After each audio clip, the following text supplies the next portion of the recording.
Welcome, everybody, to the beginning of the end. The end of life as we know it. Follow me here. This is going to be a semi-long intro, as most of my intros to these albums are. And if you're reading the title, then you probably already guess something if you've watched my Nightwish stuff or any other album I've done before this. I don't know what order these come out in. All I know is that In This Moment was first. That's all I know. At this current moment, I don't know what came out next. If anything has come out next. Could be this. Doubtful. I think it's going to be Nightwish. But anyways. So, I have a little bit of explaining to do. We are going to be listening to Kamelot's album, Poetry for the Poisoned. Now, I've technically listened through this album before. Technically. I forced myself to get through it. I hated it. I hated everything about it. Kamelot's my favorite band of all time. And I said I hated it. Let me explain why. For those of you who don't know, and I don't know the whole story, I've tried to do a little bit of research, but I realized that there is no... I'm going to have to pour through different interviews, videos, etc. to potentially get the whole story. So I don't know the whole story, and I still need to look up the whole story. Maybe that will happen, because I don't think I'm listening to this whole album through in one sitting. I don't think I'd be able to. I don't think I'd be able to give it a fair review. So, Kamelot has had one consistent member throughout its entirety. Entirety. Let's see. No, I'm not sick hailing over here. And that is Thomas Youngblood, the guitarist and main writer. They started out with a singer who sounded a lot like Roy Khan, but was not, and had a horrible singing style. I will eventually get to the first albums, if I can. Here we go. Eternity, Dominion, and Siege Perilous. The before Khan days, as I like to call it. It wasn't very good from what I've heard. The singer's just fucking horrible. But I don't know. And then we get into the fourth legacy where Roy Khan comes in and he just fucking smacks it, brings it to town. Fucking, he's a god amongst mortals. He's such a good singer, and he's amazing. Fourth Legacy was awesome. Karma was awesome. Epica and Black Halo were legendary. Fucking Ghost Opera was amazing. And then we hit Poetry for the Goddamn Poison. And this is where Roy Khan decided to leave the band. Now, I've heard a few things. I have something to read here. I've heard a few things. I heard part of it was burnout. I heard part of it's religious reasons. And an interview with Oliver, the pianist, keyboardist. He said that the meaning behind this album is not as easily noticeable as with like Epica and Black Halo and whatnot, and Ghost Opera, etc., etc., etc. But he also said that what everything is about is in the lyrics. So he'll refer to those to answer that question. And we'll get to that here in a second. Also, in an interview with Roy Khan from some Italian interviewist, I don't know, he was asked what was the hardest aspect of ending your relationship with Kamelot. He said, I'd rather ask what was not hard about it. Leaving the other guys behind at the top of our career sucked. Saying farewell to all the attention, all the money sucked. Disappointing collaborators and fans all over the world sucked. Getting hate mail from people who had no idea sucked. Not being able to do what I love the most sucked. The list is pretty much endless. Yet it was the best decision I ever made. His words, I think. I don't know how much of that is edited or changed or whatever. And apparently afterwards he started teaching and joined a church in Norway. He was a very religious person and asked whether religion played a role in Khan's decision to leave the band. Thomas Youngblood said, "There is a religious aspect to it. I can't say 100%. He goes into pretty much saying, I'd rather have him say it. I'd rather have him come out about his own opinions, because I'm not going to, pretty much, not what he said, but I'm not going to put words in his mouth. I'm not going to speak for him. But there was an aspect to it that was religious. Now, going off of what Oliver said, because obviously we are already on Hunter season here, as it says, which is the 5th song. I've listened to The Great Pandemonium. I like it. It's pretty good. It's a great song. If Tomorrow Came, The Zodiac, because Dear Editors, this little interlude. Those first 3 songs, technically, 1, 2, and 4, are pretty good. If we look at The Great Pandemonium, now the reason why I thought that Rorkan left was much like Head from Kamelot. Not Kamelot, Korn.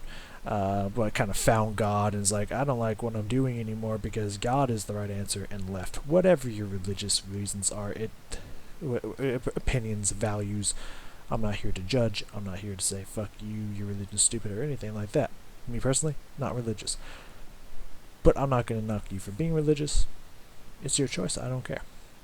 It means nothing to me. Whether you're religious or not, couldn't care. Your values are your own. Your beliefs are your own. And whatever you believe is awesome. Unless you believe in murder and rape and like pedophilia and stuff like that, that's not awesome. Just throwing that out there because that wasn't obvious. That's not awesome. I believe, whatever your beliefs are, it sucks when amazing bands are torn apart because one person finds God. That's fucking annoying, and I really wish that shit would stop. But there's my hand. But if we take a look at these lyrics from the first one, if you just look at the chorus here, on a silent shore I confronted fear. This is the Great Pandemonium, by the way. On a silent shore I confronted fear. I spoke to God, but he wasn't there. The sun is down and the war begun, the symbol of the Great Pandemonium.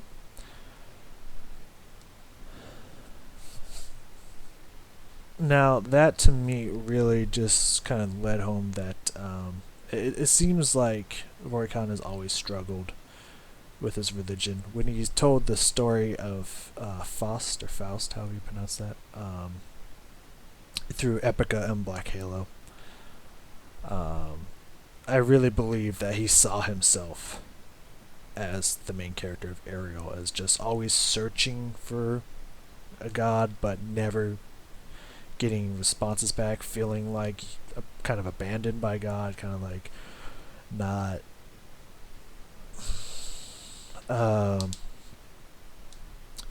just feeling kind of alone and like there's something else out there and he doesn't know. I feel like he saw himself as that character. I feel like that was him. He was singing truthfully through there. So that's kind of what this song really explained to me. When it says the sun is down and the war begun, I kind of imagine the war was in his head. I imagined that he was having this great pandemonium in his own thoughts and his decisions. I feel like maybe he felt morally wrong with some of the things he was doing in the band. I don't know what happened behind the scenes. I don't know if there was any drugs. I don't know if there was any crazy shit that went down. I do not know. I like to imagine that bands are clean, but you never know what happens behind the scenes. So maybe morally he felt like he was evil, like he was doing evil things being a part of this band or something. That's kind of what I always believed. If we go into If Tomorrow Came, the next song that we're not going to be listening to because I've listened to it many times, But go ahead, go listen to these songs. Come back if you can see it too. Especially with the imagery of the Great Pandemonium, with all the like his kind of view of hell, and it seemed like there was two parts of him: one singing pure, one that just represented the darkness maybe that he felt inside. That's kind of what I was getting there.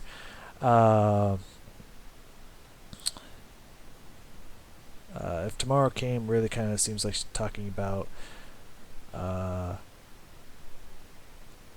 some kind of girl, just kind of the desires of the flesh, really. You saw her walking over poison ivy leaves. Nobody knows her name, but something must have opened your eyes, it seems, because nothing is quite the same. Like maybe falling in love with a girl, which maybe I don't know, maybe he did some things. Maybe she broke his heart. Maybe she made him do things he considered to be evil. I don't know, because once we get into the Zodiac, it makes me really question what happened. Because it starts right at the gate. She was so kind to me. She sang her little shadow song, and I could not resist it. Bitter blood, come sing along. Again, I feel like maybe the worst case scenario was premarital sex, and he felt bad about it. I don't know. But then it goes on with, if she had only shut her mouth. You ask me, was it all I had to tell? Was it all I could recall? Know that I broke her neck, a twisted china white visage. I may seem unaffected, but don't we all want to be God? Like, Warcon, did you kill someone? Like, were you getting intimate with the woman and she was doing and saying stuff that you morally disagreed with, and it built up into the point where you literally ripped this girl's neck apart? Because that's what it sounds like in the lyrics. I don't know if you're singing as someone else and things you've seen. Maybe you're trying not to out one of your band members. I don't know, but motherfucker, did you kill someone?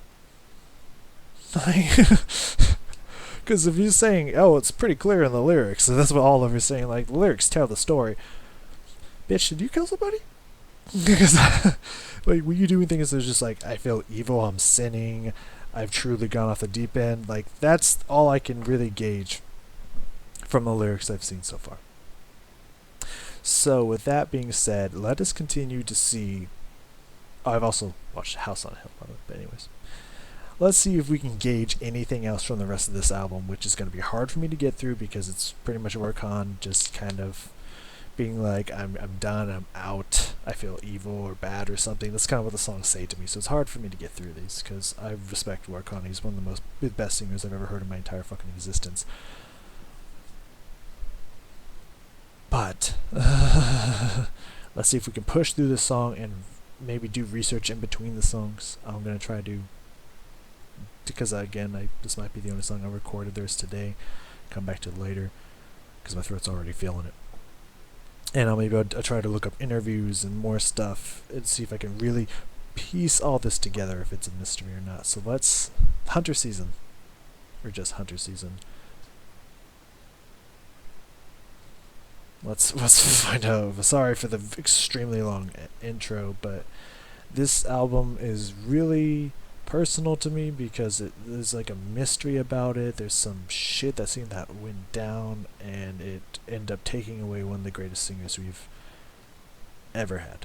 So I want to get to the bottom of this. So sorry for the long intro, but I think it's important. Not the Hunter's Season. Let's go. I'm gonna be reading a lot of lyrics here, so because we gotta dissect this. So expect me to be looking this direction.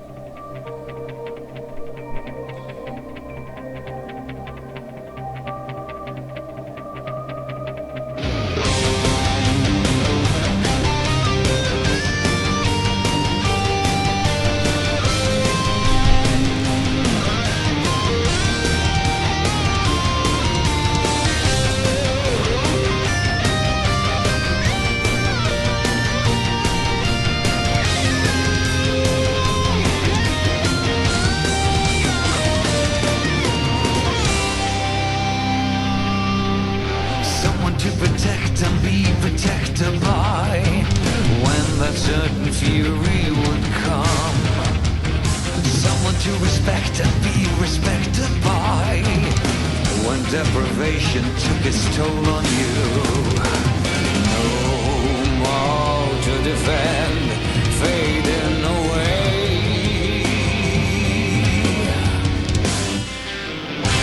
Cause we were always alone. We were born in the hunter season. All I really ever wanted was for you. You to die in the arms of someone.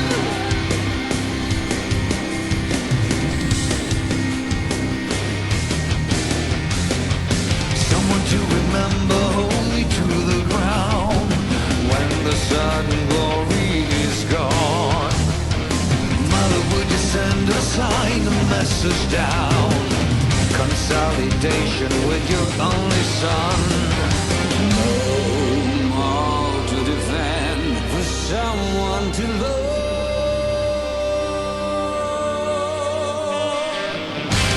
Cause we were always alone. We were born in the hunter season. All I really ever wanted was for you. You to die in the arms of someone. It's destiny that falls upon you. 'Cause nothing remains so long. Only a miracle could have killed the pain. You see, now you go.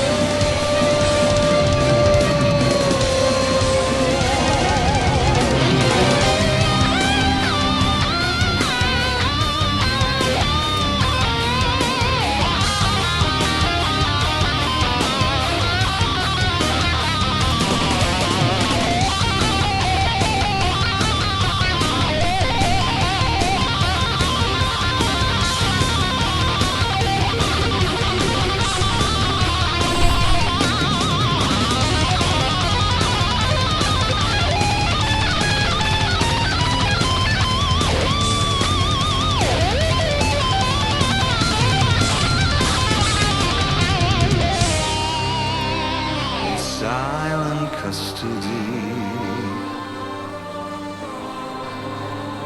You meet my eyes, though life is long. I know you'll wait for me. Know it too.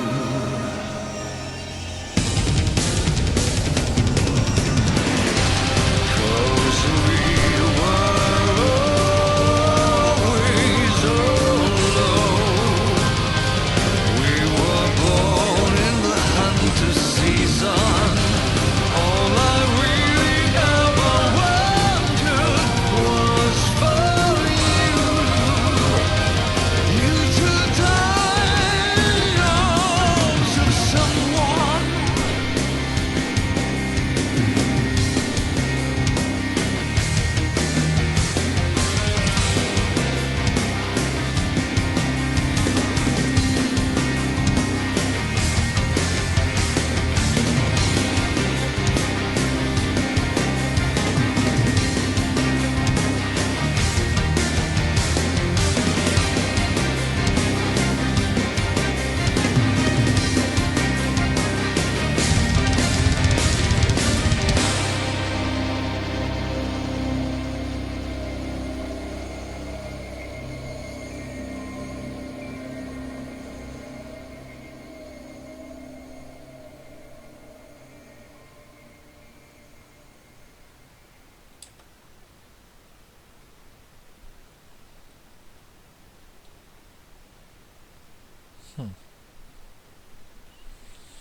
Okay, let's talk about it. Let's talk about this, people. All right, we'll start out. We'll start with good. Well, We're starting out on a good foot. We're not just gonna run through all the good and then go anything else. Starting out with the good here at the beginning. Excuse me, sorry, a little tired. Uh, the guitar was pretty bitchin'.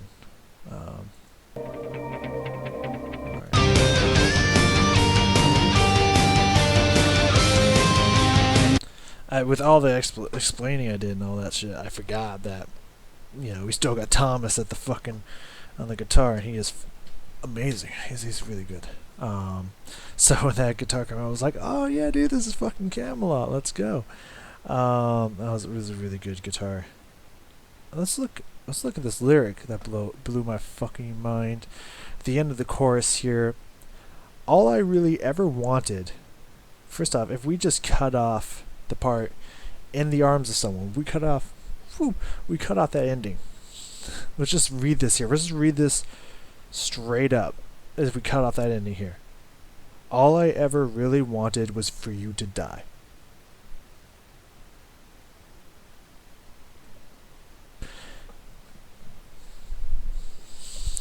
Hold on. I'm going for a walkabout here.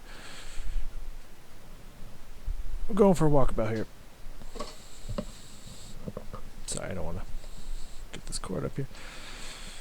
Did you kill someone? Like, are these two ladies I'm seeing here? Is that like? Are these the ladies you killed? Did you kill someone? I'm just throwing that out there. Did you kill someone? I think Roy Khan might have killed someone. Just gonna throw that out there. I think homie killed somebody. All I ever really wanted was for you to die in the arms of someone. I don't understand what you're saying. Like, who says that to somebody? Like, what does that mean? That has to mean something, right? Because who just says that to somebody? Like, I'm not gonna go to like my best friend and be like, all I ever really wanted for you. Usually, you think that sense would be to be happy, right? You would think that, but imagine someone comes up to you and says, all I really wanted for you was just to die in someone's arms, right? Is like, when you die, I want you to die in someone's arms. Know that you're loved or something. Someone says that to you, what the fuck are you thinking? You know what I mean? No, like, cool, I'm gonna go this way. Don't kill me in my sleep, please. You're not stalking me, right? Okay, we're cool. Just stay the fuck over there. Like, come on, dog. Like, what happened? What did this guy do? What did Roy do? I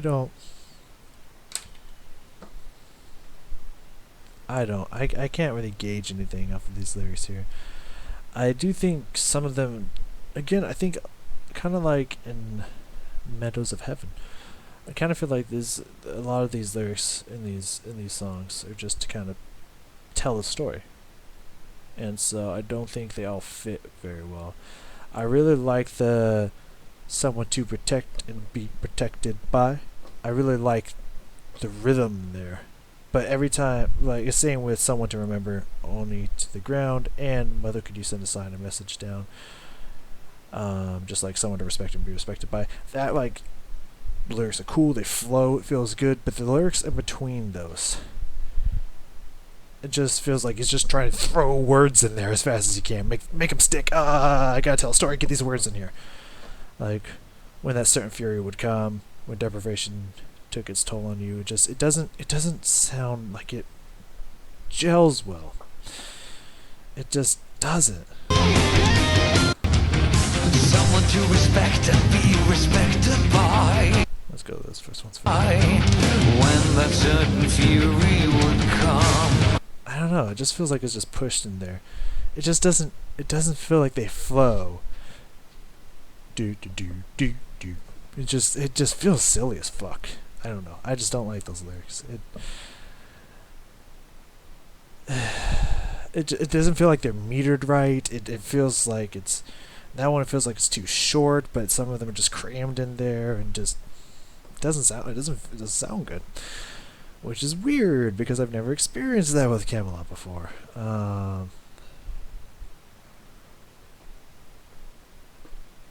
don't know. 'Cause we were always alone. We were born in the hunter's season. I feel like he's trying to say something there. I just don't know what he's saying. I mean, he kind of, if he's, especially listening to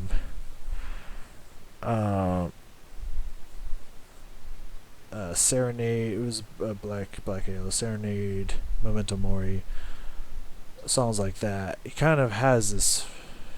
It was the same things he would say in those ones, which is supposed to be about Ariel. Again, I think he's really singing about himself. But yeah, all because we were always alone. Just thinking of Memento right now. The more we learn, the more we learn. The more we learn, the more we yearn because we're so alone. I feel like, again, I feel like that's kind of like feeling abandoned by this deity. I don't know what he means by hunter season, but I feel like there's something in there. I don't know.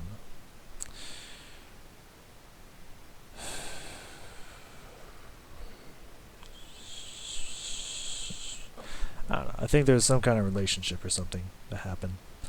And I think he killed somebody. I really do. And I think maybe this is heartache, heartbreak. Maybe not even a person. Maybe he's talking about God again. Maybe he just wanted to have a relationship with God. And he felt like there's, I don't know. I don't know. We're not going to look at that anymore. We're not going to, it's going to drive me insane. Let's go to 310 here. Because there's some pretty fucking crazy string stuff happening. Back to the good instrumental part. There's some really good strings happening in here. It's fucking awesome. And then 115 I have here. Seem pretty. Oh, through on 335, not 315. When I jot the stuff down, I do it like really fucking fast. So my handwriting is horrible, intentionally horrible. So I could just pick pieces out here, but that looked like a 1. That's a 3. Yeah, the strings in here.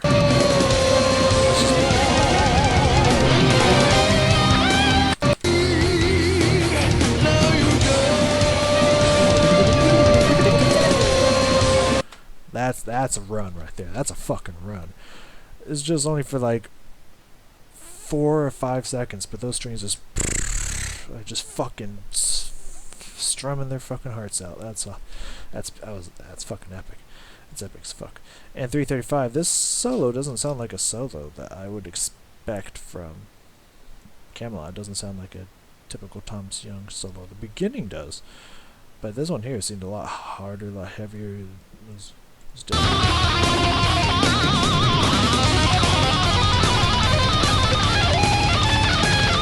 Kind of make me think, for some reason, some of the, again, I don't know much about strings, but some of those notes made me really think of Children of Bodom. Just throwing that one out there.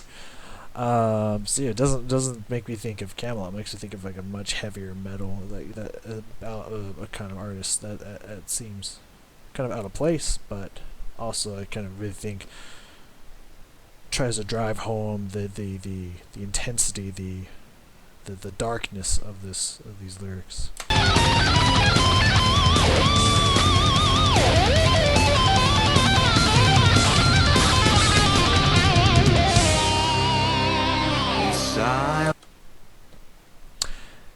Alright, so that was the Hunter season. There's parts of it that were really cool. There's parts of it that just the lyrics just didn't do anything for me. Anyone out there, if you have any information what happened, if you have any sites you could link me to that tell me more about this, especially if there's any I haven't seen, I'd appreciate it. What's your aspect? What's your take? What's your thought on this whole thing?